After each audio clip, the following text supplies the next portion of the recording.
Mantan bintang Juventus, Vladimir Jugovic, memberikan pandangannya tentang strategi rekrutmen yang seharusnya diambil Bianconeri di bursa transfer musim panas ini. Juventus dikabarkan tertarik memboyong Sandro Tonali dari Newcastle United, tetapi Jugovic menilai langkah tersebut kurang tepat. Tonali pemain yang lengkap, tapi saya tidak yakin apakah realistis membajaknya dari Premier League saat ini. Saya akan memilih nama lain, ujar Jugovic kepada La Gazzetta dello Sport.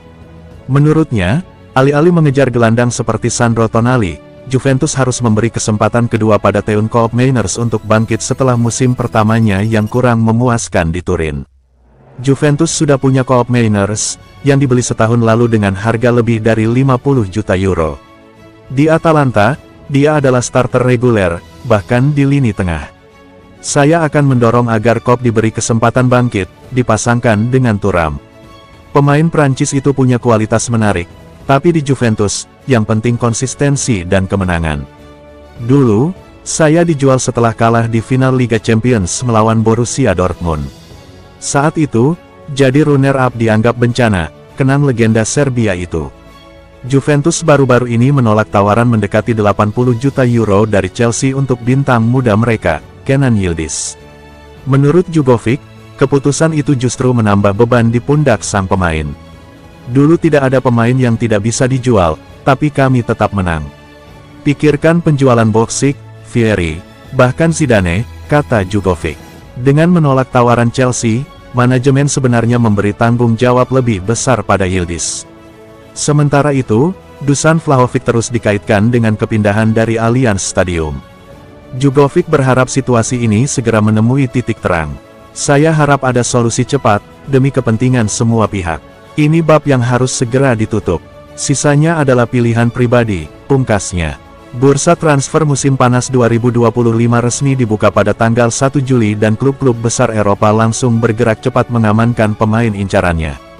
Di Serie A, Inter Milan dan Juventus menjadi dua tim yang mendapat pengecualian khusus karena partisipasi mereka di Piala Dunia antar klub.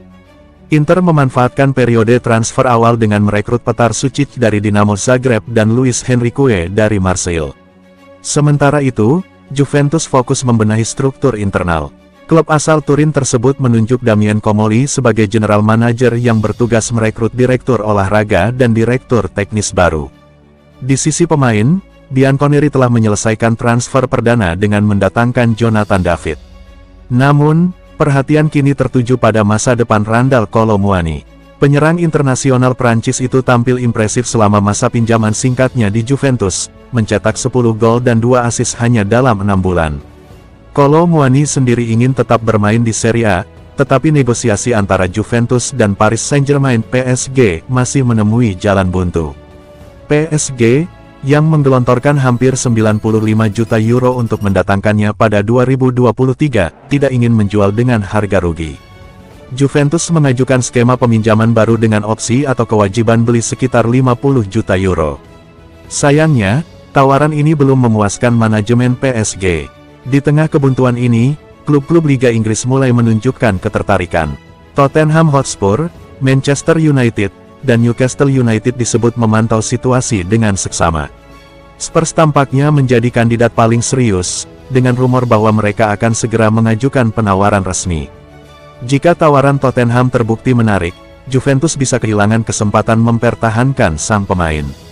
Sementara itu, Kolo Muani tetap berlatih bersama tim cadangan PSG, jauh dari sorotan skuad utama.